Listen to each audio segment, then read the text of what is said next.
के अंदर समय समय पर विधायी संस्थाओं के बीच में चर्चा, संवाद, महत्वपूर्ण विषय, मुद्दे, वर्तमान परिप्रेक्ष्य और भावी चुनौतियों पर समय समय पर चर्चा, संवाद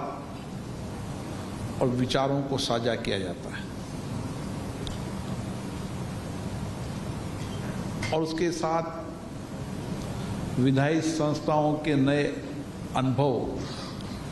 नए इनोवेशन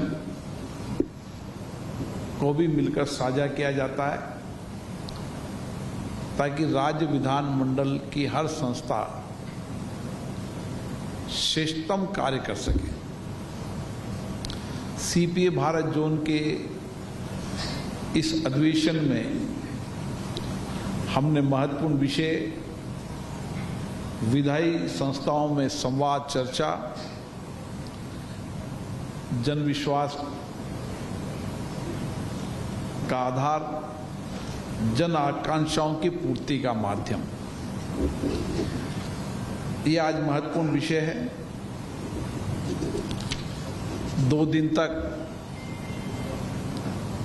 इस पर व्यापक चर्चा हुई। सभी माननीय पीठासीन अधिकारियों ने अपने विचार, अपने अनुभव, नए इनोवेशन और किस तरीके से इन संस्थाओं में हम एक सार्थक परिवर्तन ला सकें, इसके लिए चर्चा, संवाद में से कुछ निष्कर्ष, कुछ संकल्प हमने लिए हैं, जिसमें लोकतांत्रिक संस्थाओं के प्रति जनता का विश्वास बढ़ाने के लिए सदनों के अंदर गतिरोध और व्यवधान को समाप्त करना, सदनों में जनता के कल्याण के विषय पर अधिक से अधिक चर्चा करना। दूसरा संकल्प, भारतीय संसद के सहयोग से विधायी संस्थाओं की अनुसंधान, रिसर्च एवं संदर्भ रेफरेंस शाखाओं को मजबूत करना, ताकि हमारी विधायिकाएं सभी महत्वपूर्ण विषयों पर एक व्यापक डेटाबेस तैयार कर सके और इन विधायी संस्थाओं में चर्चा और संवाद की गुणवत्ता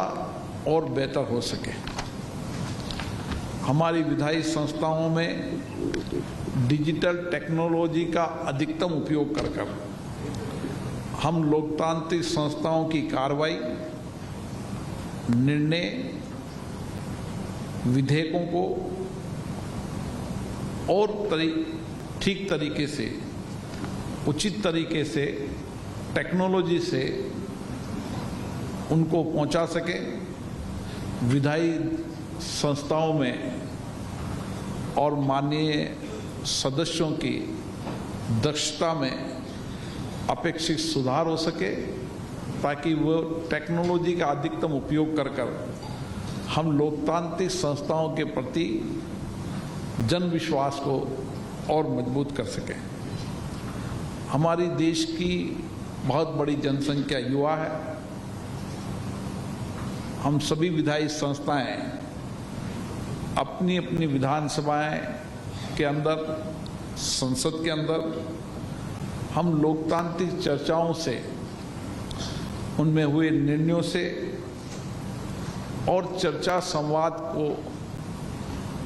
और श्रेष्ठ बनाने के लिए, जन भागीदारी को बढ़ाने के लिए, युवाओं और युवा महिलाओं को अधिकतम भागीदारी हो, इसके लिए सभी राज्य की विधायी संस्थाएं अपने अपने यहाँ पर प्रयास करेगी और उनकी जन भागीदारी को बढ़ाने के लिए कार्यक्रमों के आयोजन की श्रृंखला करेगी। माननीय पत्रकार महोदय, हमारी कोशिश है कि ये विधानमंडल, केंद्रीय विधानमंडल, चाहे संसद हो चाहे राज्य विधानमंडल हो,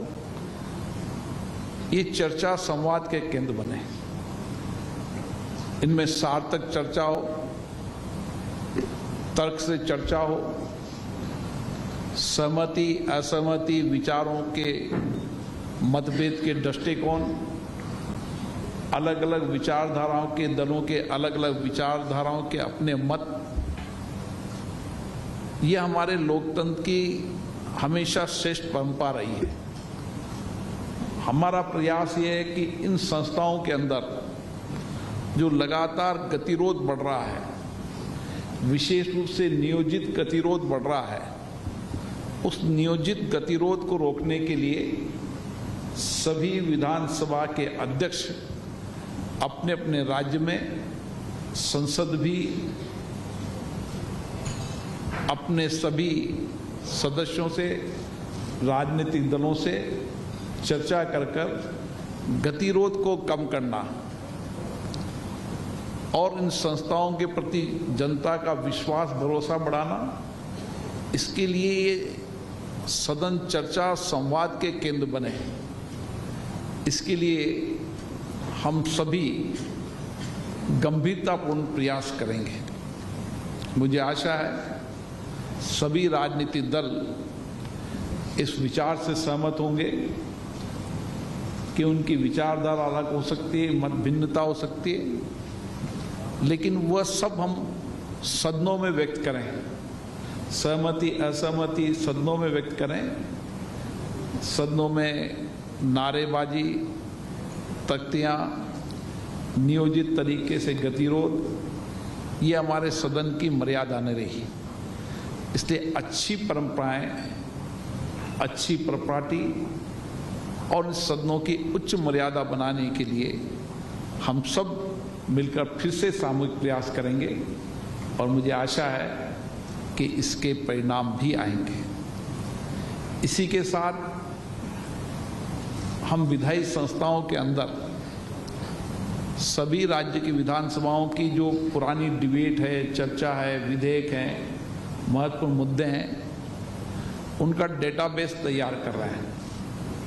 हमारी अधिकतम विधानसभाएं पेपरलेस हो चुकी है। कई विधानसभाओं ने डेटाबेस का संकलन भी किया है,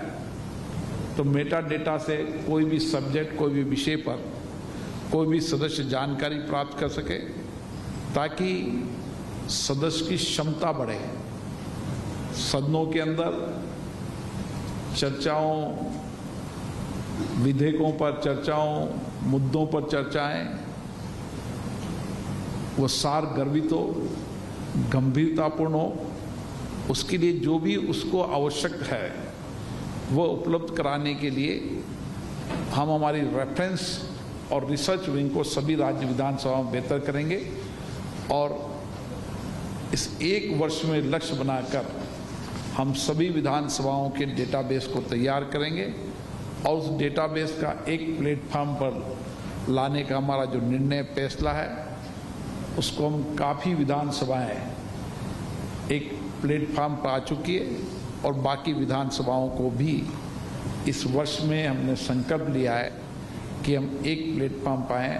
ताकि एक प्लेटफॉर्म पर सभी राज्य विधानमंडल की कार्रवाई और केंद्रीय विधानमंडल, संसद और राज्यसभा की कार्रवाई को एक प्लेटफॉर्म पर देश की जनता देख सके। इसी के साथ साथ लेजिस्लेटिव वर्क के समय हमने सभी विधानसभाओं से आग्रह किया है कि विधेयकों के पहले वह ब्रीफिंग सेशन आयोजित करें। जो विधेयक ला रहे हैं, उन विधेयकों के उद्देश्य, कारण, उस पर माननीय सदस्यों की ब्रीफिंग हो, ताकि हम और बेहतर तरीके से विधायी विधेयक लाने पर व्यापक चर्चा कर सकें। संसदीय समितियों को और प्रभावशाली और दक्ष बनाने के लिए भी हमने रेफरेंस और रिसर्च विंग को बेहतर सामग्री उपलब्ध कराने के लिए तैयार कर रहे हैं, ताकि संसदीय समितियां भी मिनी पार्लियामेंट की तरह काम करती है और उसमें अधिकतम सुझाव माननीय सदस्यों की तरफ से आए क्योंकि उसमें स्टेट होल्डर और कई विद्वानों के, उस क्षेत्र के दक्ष वाले लोगों को भी बुलाकर सदन में चर्चा की जाती है, ताकि एक सकारात्मक सुझाव इन संसदीय समितियों से आए, ताकि नीतियां बनाते समय, योजनाएं बनाते समय, विधेयक बनाते समय इन संसदीय के समितियों के सुझाव भी बहुत सार्थक होते हैं। इसके साथ साथ हमने सबने मिलकर सामूहिक रूप से तय किया है कि हम हमारी विधानसभाओं के अंदर एक मानक बनाएंगे। विधानसभाओं में चलने वाली सदन की कार्रवाई, डिबेट का स्तर, आने वाला विधेयक और जो कुछ भी नया इनोवेशन किया है उस श्रेष्ठ विधानसभा के अनुभवों को साझा कर सके। ये लोकतंत्र में विचारों के, अनुभवों के, नए इनोवेशन को साझा करने के लिए ये सीपीए का अधिवेशन है। मुझे आशा है आने वाले समय के अंदर इस विषय को लेकर हम गंभीर प्रयास करेंगे और एक अच्छे परिणाम भी आएंगे, ताकि इन संस्थाओं के प्रति जनता का विश्वास, भरोसा और बढ़ सके और जनता को ये भरोसा, विश्वास हो सके कि हमारी अपेक्षाएं, आकांक्षाएं, हमारी कठिनाइयाँ, चुनौतियाँ का समाधान निकलने का एकमात्र रास्ता है तो ये विधायी संस्थाएं हैं। और इसीलिए इन विधान संस्थाओं के साथ साथ हमने जितनी भी लोकतांत्रिक संस्थाएं हैं, चाहे पंचायत, चाहे नगर पालिका, जो भी जनता से चुनी लोकतांत्रिक संस्थाएं हैं, उनके अधिवेशन भी किए, उनकी भी चर्चा संवाद किए और पंचायत राज और नगर पालिका क्षेत्र की संस्थाओं के अंदर आपस में बेहतर सुझाव आए, ताकि इन संस्थाओं के अंदर भी हम पारदर्शिता और जवाबदेही ला सकें। मुझे आशा है जितनी लोकतांत्रिक संस्थाओं के अंदर पारदर्शिता आएगी, जवाबदेही आएगी, अच्छी चर्चा संवाद का मंच बनेंगे, उतने ही लोकतंत्र में बेहतर परिणाम आएंगे। हम सब लोक कल्याण के लिए आए हैं। लोक कल्याण ही हमारा मकसद है। भारत में आर्थिक, सामाजिक परिवर्तन इन संस्थाओं के माध्यम से, चर्चा संवाद से हुए हैं और आने वाले समय के अंदर भारत की भविष्य की संभावनाएं वैश्विक परिप्रेक्ष्य में बहुत महत्वपूर्ण अवसर हैं। इसलिए वर्तमान और भावी चुनौतियों पर अच्छी चर्चा कर हम वैश्विक मंच पर भी अपना पक्ष रख सकें। मुझे आशा है 2 देश के अधिवेशन में जो सकारात्मक परिणाम आएंगे, आने वाले समय में विधानमंडलों की कार्रवाई बिना बाधित, बिना गतिरोध के चर्चा संवाद का केंद्र बनेगी। आप सबको धन्यवाद। मैं इस अधिवेशन को आयोजित करने के लिए कर्नाटक विधान परिषद के सभापति श्री बसवराज होराटी जी और कर्नाटक विधानसभा के अध्यक्ष यूटी कादर फरीद जी को भी धन्यवाद देता हूं, जिन्होंने इस अधिवेशन को आयोजित किया। इस अधिवेशन को आयोजित करने के लिए सरकार ने सहयोग किया, उसके लिए मैं धन्यवाद देता हूं और हमारे डिप्टी स्पीकर को भी धन्यवाद देता हूं, जिन्होंने भी सामूहिकता के साथ सारी टीम ने मिलकर इस अधिवेशन को आयोजित किया। विधानमंडल के सभी अधिकारी, कर्मचारियों और सभी एजेंसियों, आप सब पत्रकार साथियों को भी 2-3 दिन तक इस अधिवेशन का आपने सार्थक पक्ष रखा, इसके लिए आपको भी मैं धन्यवाद देता हूँ।